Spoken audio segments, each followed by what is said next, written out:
Prabhuji, Dandot Pranam. Om Namo Bhagavate Vasudevaya. Hare Krishna Prabhuji, Dandavat Pranam. Hare Krishna to all. Welcome you all to this Friday morning Bhagavad Gita class. Today we are reading from chapter 13, text 23. Pudrish, Om Namo Bhagavate Vasudevaya. Om Namo Bhagavate Vasudevaya. Om Namo Bhagavate Vasudevaya. Upadrishtanumanta cha bharta bhokta maheshwarah parmatmeti chakyukto esmin purusha paraha. Translation Srila Prabhupada ki jai.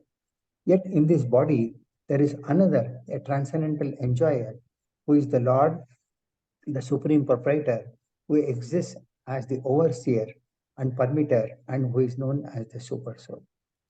Hare Krishna.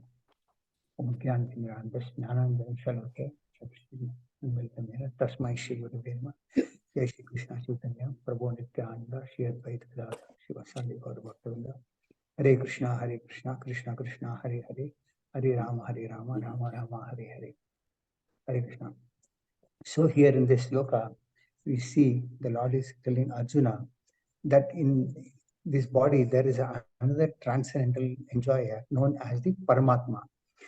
And the qualities of the super soul are given that the Lord is the supreme proprietor, he is the overseer and permitter also. It is known as this super soul. Now, the Lord here is known as transcendental. His name is Param Atma, not Atma. So Param Atma means is transcendental by nature.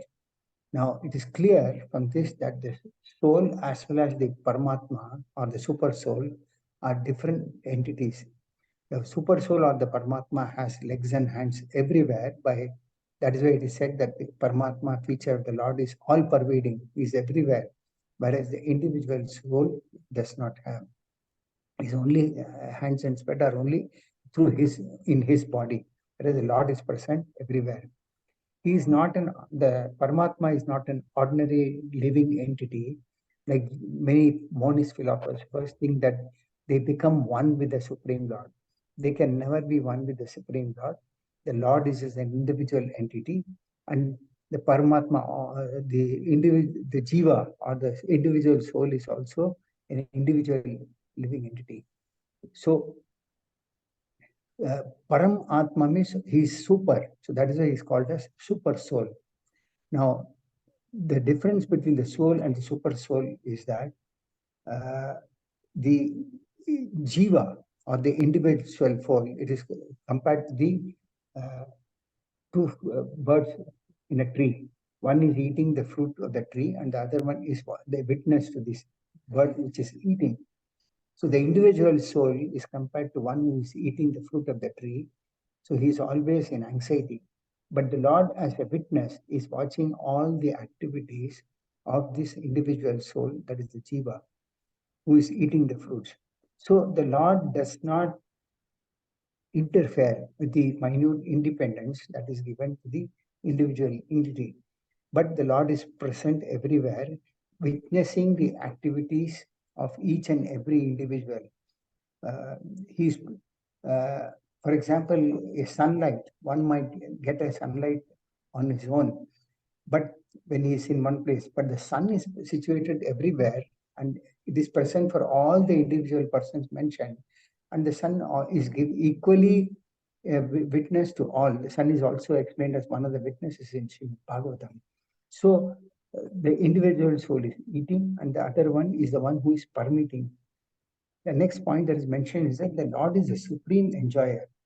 Individual soul enjoys the fruits of activities of a particular field in a particular body. But the super soul does not enjoy activities like the individual activities, but he's a supreme enjoyer. Why he's the supreme enjoyer? Because everything belongs to him.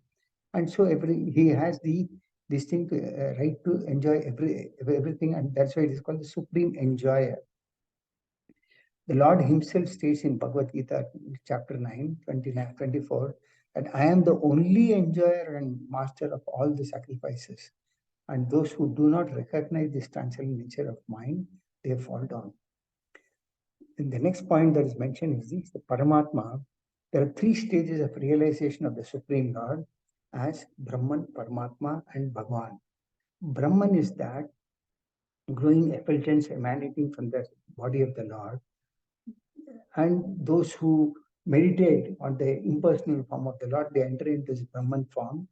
Then generally, the yogis who normally meditate on the Lord present in this heart as Paramatma, the Lord has got a four-handed feature form. This is known as Paramatma, and the ultimate realization is Bhagavan. But one who realizes Bhagavan, or the Supreme Personality of Godhead, already has the inclusion of Brahman and Paramatma. So Bhagavan is the ultimate realization. The next point that is maintained is that the Lord is the supreme maintainer. Now, everything belongs to the Lord and everything is maintained by the Lord himself. There is nothing that a jiva can claim that he is maintaining himself, because if the Lord so desires, many times he might see that somebody is not able to see, someone is not able to hear, someone is not able to move his hands or legs because some problems in the material body. So ultimately, it's the Lord as the super soul who is giving the sanction or is maintaining. If the Lord as the super soul decides that this person should not see, whatever may be the cause, maybe misuse of the eyes or previous karma. So it is the Lord who decides that this person should not move his hands. Then he cannot move his hands. We cannot say that, no, I'm got my own capability and because of my capacity or capability, I'm moving my hands. The Lord can stop it at any point of time. So he is there to sanction the individual soul's desire for material enjoyment. So the individual soul has got a desire to enjoy the fruits of material activities. But ultimately, it is the supreme soul or the Paramatma who sanctions whether he should fulfill that desire or of the individual entity or not. That's why the individual is called Bhukta or sustained, and the Lord is Bhokta or he is the maintainer. He is everyone's controller also. As he has got his hands and legs distributed everywhere, he can control every field of activity, whereas a jiva or individual soul can control, he knows only the field of his activity, that is his body. But since Krishna's hands and legs are distributed everywhere, he can control every activity. Then he is the supreme infallible. The Lord himself says in the 15th chapter that there are two classes of living beings, fallible and the infallible. In the material world, everyone is fallible, whereas in the spiritual world, every living entity is infallible. Then the Lord says that besides these two, there is the greatest living personality, who is the supreme soul or the imperishable Lord himself, who has entered the three worlds and is maintaining them. So the Lord, as Lord Brahma, he creates; as Lord Vishnu, he maintains; and as Lord Rudra, he annihilates. And also he is the overseer. The Lord is a constant companion of the living entity, and therefore he can understand the desires of an individual soul, just as one can smell the flavor of a flower by just being near it. The Lord, seated as the super soul, he can see the desires of every living entity, whatever way it is, whether manasa, vancha, karma, by words, by thoughts, by deeds. The Lord is there as a witness. So even when someone has a desire, the Lord does not directly permit someone to commit a sinful activity. But what happens is that because there is a desire in a living entity to enjoy separately from the Lord as the supreme witness, he fulfills the desire, provided there are two things. One is a desire and the other one is a deserve. So one might have desire to do something good, but at the same time, there may be some pious credit in one's account to deserve it also. If one does not deserve, the Lord does not fulfill. But at the same time, when one has a desire to fulfill similarly some sinful activity, the Lord as a Paramatma keeps advising the individual soul that do not do this, do not do that. But what happens is that because the individual soul has got that desire constantly that he must fulfill this desire, he must desire it, then ultimately the Lord gives him the freedom to perform that activity, and ultimately the jiva suffers. So the jiva is ultimately the cause of his own happiness and his own suffering also. So the Lord, by facilitating this desire to fulfill one's desire, then the Lord is neutral. He does not interfere with the desires of the living entities.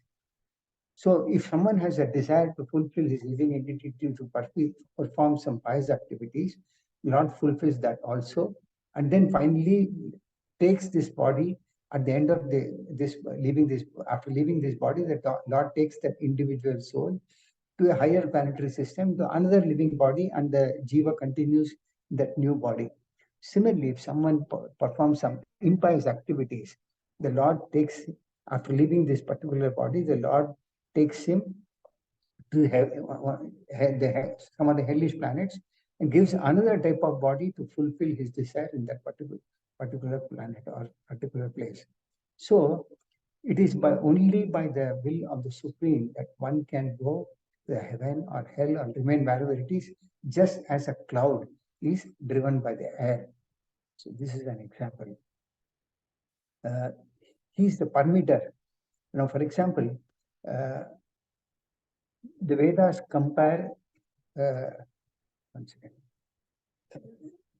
Though one is eating the fruit and the other one is witnessing, both are friends, but still one is the master and the other is the servant. The Lord is the supreme friend of this jiva, because the jiva is struggling very hard in this tree of this material body. But as soon as he agrees to turn his face to the other bird, which is a witness, which is a super soul, then the Lord facilitates that also. Example is given in Bhagavad Gita as to how initially Arjuna was reluctant to fight in the battlefield. But later, and because he was reluctant at one point of time, he was lamenting also for his relatives, etc. Friend, relatives, spiritual master, his spiritual master, his instructing spiritual master, and his friends, etc. But as soon as he was lamenting, Krishna facilitated him as the super soul to give instructions, and Arjuna took up the instructions of Bhagavad Gita, and after hearing Bhagavad Gita, he agreed to fight. So the moment one surrenders to the instructions of the Lord, then immediately one becomes free from all his lamentations. Then another example that is given is about Brahma. Lord Brahma, who is the creator of this universe, he admits in Srimad Bhagavatam that he is not the actual creator, but because he is simply inspired by Lord Narayana, he creates under the Lord's superintendence. Thus, he creates what is already created by the Lord, who is the super soul of all living entities. The same super soul who is there in everybody is there in the super soul of Lord Brahma also. And by his inspiration, Lord Brahma does the secondary creation and gives various forms to the different forms of bodies to the individual soul. Similarly, another example is given that Columbus discovered America.